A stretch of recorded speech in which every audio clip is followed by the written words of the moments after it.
5 keunggulan LPKSO magang ke Jepang. Yang pertama, boleh pilih pekerjaan. Jadi geng, buat kalian yang pengen pilih pekerjaan sesuai dengan passion kalian atau kesukaan kalian, misalnya nih LPK ngasih tawaran kalau ada pekerjaan kaigo atau perawat di Jepang, nah kalian bisa tolak atau kalian bisa request ke mereka. Misalnya nih kalian pengennya kerja di pabrik atau kerja di pertanian atau kerja di peternakan dan lain sebagainya lah gitu. Jadi ini kelebihannya dari LPKSO. Yang kedua, proses ke Jepangnya lebih cepat.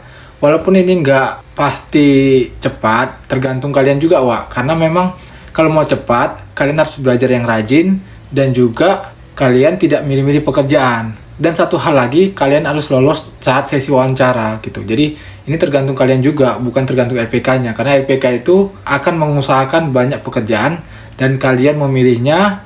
Dan kalau kalian bisa memilihnya dan usahakan itu lolos di wawancara. Gitu geng. Yang ketiga, jalur pendaftaran LPK dan proses pembelajarannya lebih fleksibel.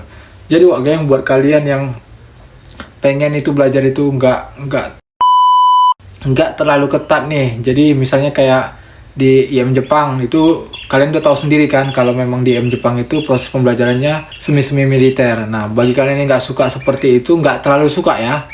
Jadi aku sarankan untuk masuk ke LPKSO aja gitu. Fleksibel di sini bukan berarti mereka nggak serius. Mereka itu sersan, serius tapi santai. Yang keempat, syaratnya lebih gampang.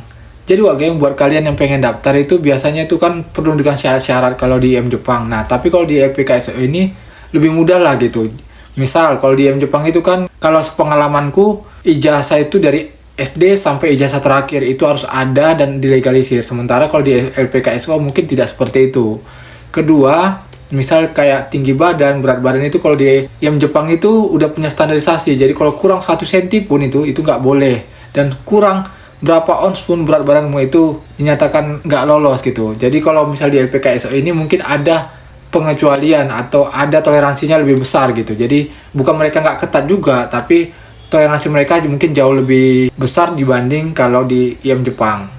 Yang kelima dan sekaligus yang terakhir, biasanya di LPKSO ini punya dana talangan. Jadi buat kalian yang mungkin kurang dana atau mungkin nggak punya banyak dana, biasanya LPK ini menyediakan program dana talangan. Walaupun memang nggak semua LPK-nya ya begitu, tapi cukup banyak lah yang menyediakan dana talangan, Dan dana talangan itu nantinya akan kalian bayar setelah kalian sampai ke Jepang dan bekerja. Dan pembayarannya juga itu pastinya per bulan sesuai dengan kapan kalian gajiannya. Dan masalah besarannya itu relatif dan aku nggak bisa menyampaikannya secara langsung karena tiap LPK pasti punya kebijakannya masing-masing. Jadi intinya bagi kalian teman-teman yang pengen cari dana talangan, silahkan coba cari sebanyak-banyak mungkin dan sharing, pastinya ada lah gitu, nggak mungkin nggak ada karena memang mereka itu pasti membantu kalian supaya kalian lebih gampang dan lebih cepat sampai ke Jepang.